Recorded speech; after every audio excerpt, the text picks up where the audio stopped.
So guys, mag-unboxing tayo dito ng Autofeast tracking. So bago bigay to ni Daddy guys nung Valentine's Day. Ngayon ko lang na unboxing.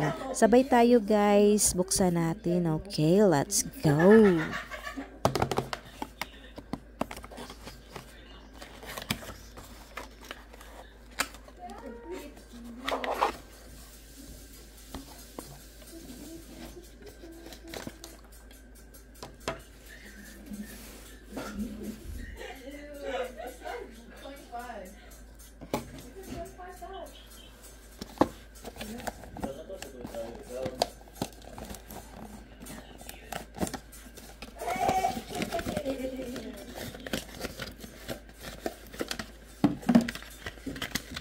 Sige, charge pa nila.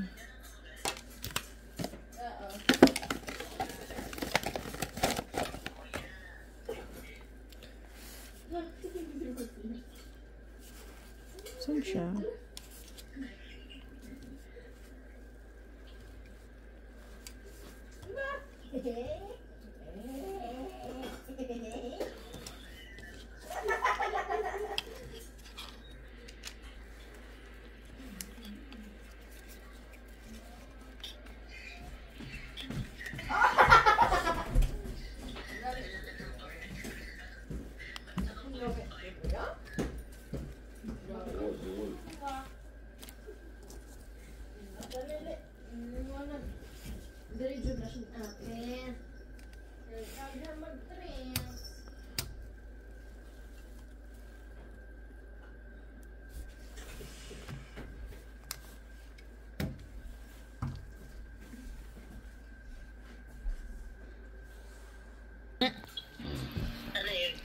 Yeah, ito yung model.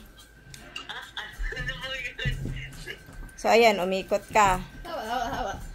Nag-unboxing kasi ako kasi gusto nila gamitin. Ayan. Gwapo ng model namin, guys. Oh.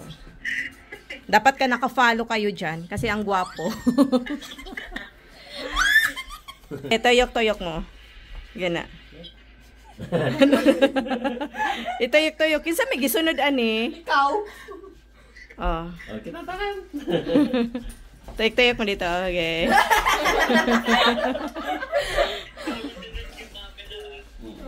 Ano yan, bago ko kasi yung bili, tapos hindi pa nagagamit. Kaya sabi ko, ilabas mo na yun, mami.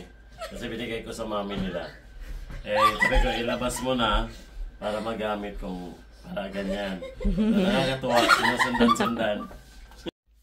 So, ayan guys, maganda siya gamitin guys, no hassle lang siya, tapos chargeable. Ang ganda talaga niya guys, ang pangalan niya is Autofeast tracking. So, yung mukha mo, ita-tracking talaga, kaya sundan ka sa camera. Kung ma-detect yung face mo sa camera, ayan, susundan ka niya. So, di ba nag-enjoy sila? So guys, ayan lang po. Thank you for watching guys. Sana ay baka magustuhan din nyo. Baka na meron lang din yan sa online guys. So ayan, thank you Daddy. Bili po niya yan na gift niya ng Valentine's Day. Kasi sabi niya, nagbigay din siya ng flower. Sabi niya, ay di na daw, no need na daw yung bag ko kasi meron na akong mga bags. So ayan, naisipan niya yan ang i-gift niya sa akin. So ang ganda guys, so magagamit ko talaga making vlog, whatever, etc. Diba? Okay guys, thank you for watching and hope you like hope you like my videos guys, and please don't forget to like and comment down below if you have something to ask me. Okay guys, huwag kayong mahiya, mag-comment lang kayo dyan. At sa mga bago dyan, please follow, click the bell button, and please click all the bell para ikay ma-notify sa ating upcoming upload. Okay, don't forget to subscribe. Bye! God bless you all.